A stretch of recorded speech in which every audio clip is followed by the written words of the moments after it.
আমাদের ভারপ্রাপ্ত চেয়ারম্যান জনাব তারেক রহমান আজকের সদস্য ফর্ম নবায়নের মধ্য দিয়েই বিএনপির সদস্য ফর্ম নবায়নের শুভ উদ্বোধন হলো।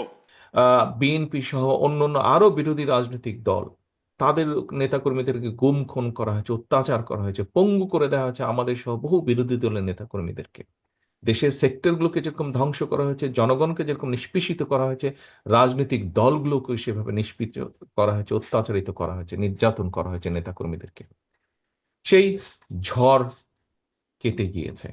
ঝড় কেটে যাবার পরে যখন ঝড় হয়, প্রাকৃতিকগতভাবেও যখন ঝড় হয়, ঝড়ে চলে যাওয়ার পরে লন্ড ভন্ড শস্য খেতেই হোক, ঘর বাড়ি হোক, মানুষ আবার সেটিকে পুনর্গঠন করে।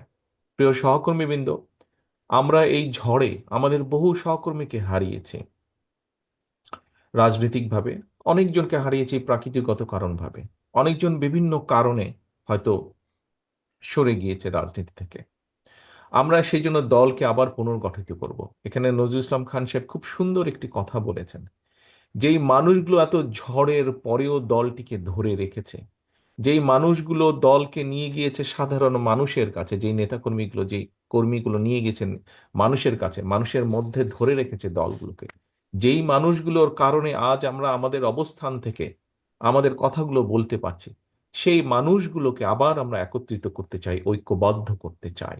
এবং সেই জন্যই আজকে আমাদের এই নবায়ন, মেম্বারশিপ নবায়ন করার, সদস্যপদ নবায়নের আজকের এই আনুষ্ঠানিকতা। কেন আমরা নতুন সদস্যপদ গ্রহণ করতে চাইছি না আমি সে প্রসঙ্গে যাচ্ছি না। নেতৃবৃন্দ, স্টেজে উপস্থিত নেতৃবৃন্দ ওনারা সুন্দরভাবে খুব সুন্দরভাবে বলেছেন এবং এর বিষয়টি আপনারাও জানেন। আমাদের এই প্রোগ্রামটি যেমন বিএনপির প্রতিটি নেতাকর্মীর জন্য একটি অত্যন্ত আনন্দের দিন। আমি যখন সই করছিলাম, মঞ্চে উপস্থিত নেতৃবৃন্দ যখন সই করছিলাম, খেয়াল করে দেখবেন, আপনারা ভিডিও করাই আছে, একটু রিওয়াইন্ড করলে দেখবেন প্রত্যেকটি মানুষ কিন্তু হাস্য উজ্জ্বল ছিলেন। অর্থাৎ যেই প্রতিষ্ঠানটির সাথে আমরা এত কিছুর পরেও আছি, সেই প্রতিষ্ঠানটিতে যখন আমরা আবার নবায়ন করছি, এটি একটি আনন্দের বিষয় এবং এই আনন্দ আমরা সমগ্র বাংলাদেশে বিএনপির লক্ষ কোটি নেতাকর্মীর মধ্যে ছড়িয়ে দিতে চাই।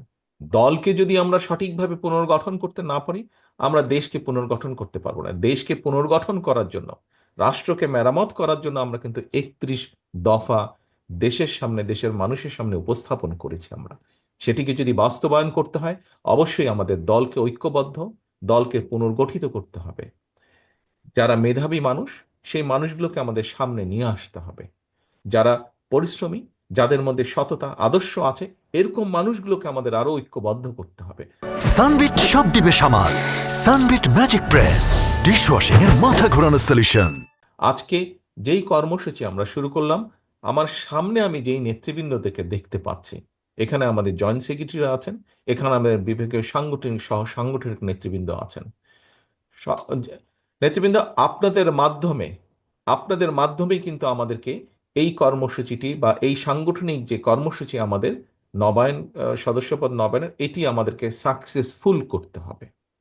কাজেই আপনাদের দিকে দল তাকিয়ে আছে এবং আপনারা থানা, পৌর, ইউনিয়ন, গ্রাম, জেলা, এই পর্যায়ে যারা নেতৃবৃন্দ আছেন তাদেরকে তাদের মাধ্যমে অর্গানাইজ করে, আমি দৃঢ়ভাবে বিশ্বাস করি, যেভাবে আন্দোলনের সময়, স্বৈরাচারের বিরুদ্ধে আন্দোলনের সময় আপনারা বিভিন্ন সময় তাদেরকে সংগঠিত করে ঐক্যবদ্ধভাবে সুন্দরভাবে অর্গানাইজ করে আপনারা সফল করেছিলেন, আমাদের সেই বিভাগীয় সমাবেশগুলো, আমাদের বিভিন্ন সময় অন্য অন্য অনুষ্ঠানগুলো আপনারা সফল করেছিলেন, এই কর্মসূচিটি আপনারা সফল করবেন।